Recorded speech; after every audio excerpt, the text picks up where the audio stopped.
Welcome to Big Faces Worldwide. It's your boy Big Will. Let's talk some boxing. Now, today, I'm going to talk about Mikey Garcia.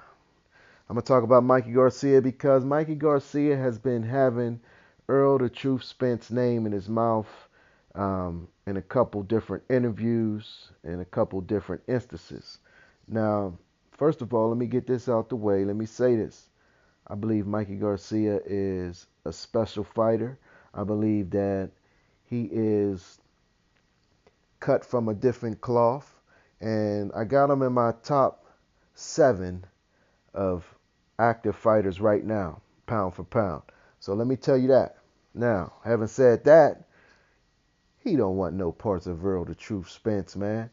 Um, Personally, I think he's too small to withstand the vicious body attack that Errol Spence will lay on him. And there's several reasons why I say this.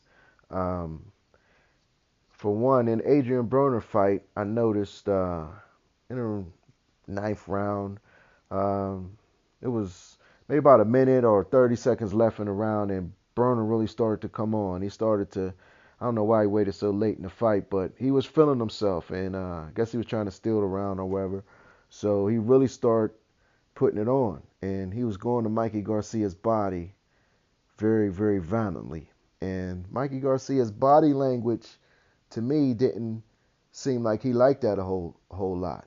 Uh, he started making faces, pulling down his elbows, and he got the hell up out of there. You know what I mean? Brilliantly, which he should have done.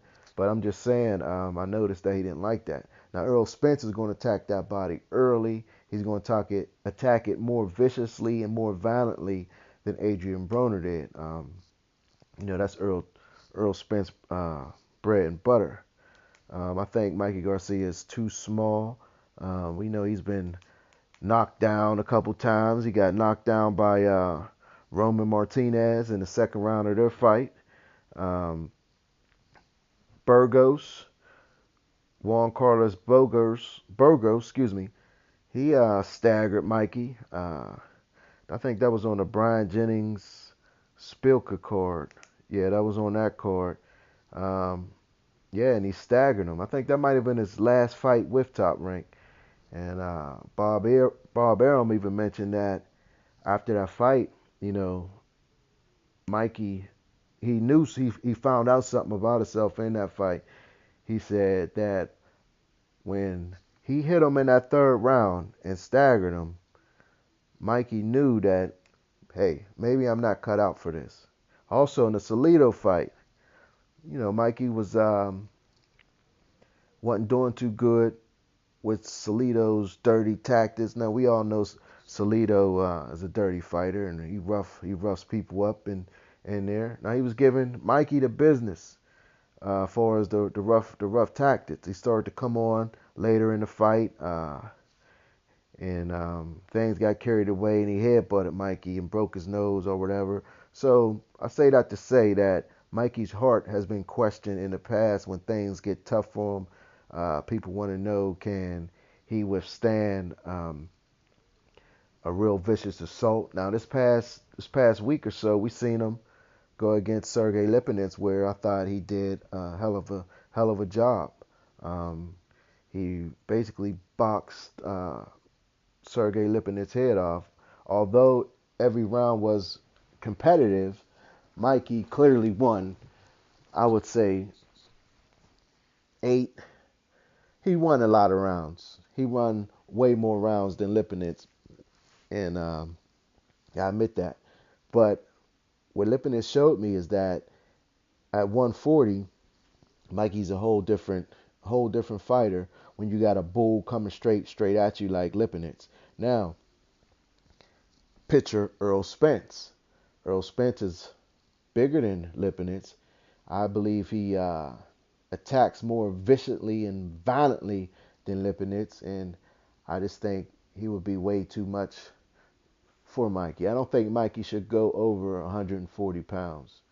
He should stay under 140 pounds. From what I've seen from Sergey Lipinets' Mikey, he did a good job. He outboxed him. He was hitting him with hard shots. Lipinet's face looked like Rocky Dennis from Mass. It was swelling up. It was, it was he was putting it on him. He was putting it on him hard. You know what I mean?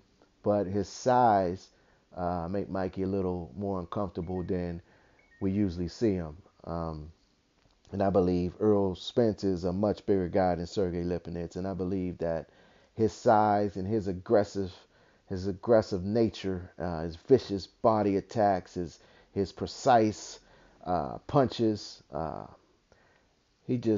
believe he would destroy Mikey Garcia in around 6 or 7 rounds. And I'm giving him 6 or 7 rounds because Mikey Garcia is a world class fighter, and because of that alone, he would last a little longer than a normal smaller guy would. But I would advise Mikey Garcia to stop mentioning Earl the Truth Spence's name. Um, Sometimes I wonder if it's all just for publicity. I know he had a fight coming up. Um, he wanted people to tune in, so maybe he just was throwing Spence's name out there so people can tune into his fight with Sergey Lipinets, because I really honestly can't see, with the people he got around him, Robert Garcia and his dad, and the team that he's got around him. I don't think that they would advise him to go in the ring with Earl Spence. But he has said it plenty of times that the end of this year or maybe next year he's coming to welterweight. He said one way or another he's coming. So I guess we'll wait and see. That's all I got for now. Don't forget to hit the like button, comment in the comment section. Tell me what you think about this video, and hit the subscribe button. Again, this is Big Will, Big Faces Worldwide. I'll get with y'all in a little bit.